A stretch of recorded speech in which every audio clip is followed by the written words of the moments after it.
Service Office in Wilmington, Ohio. The preceding signal was a test of the weather radio station WXJ-46 Miamisburg, Ohio, public warning system.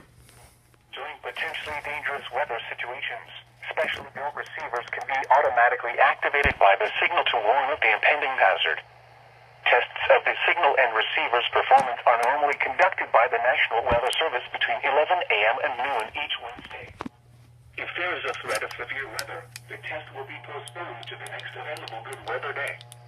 Reception of this broadcast, and especially the warning alarm tone, will vary at any given location.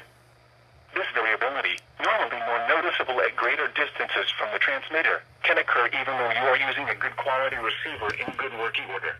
The warning alarm tone will be activated for hazardous watches and warnings for the following counties in Ohio: Butler, Champaign, Clark, Clinton, Dark, Greene, Logan, Miami, Montgomery, Preble, Shelby, and Warren. And in Indiana, Fayette, Union, and Wayne. This concludes the weekly test of weather radio station WXJ-46 Miamisburg, Ohio.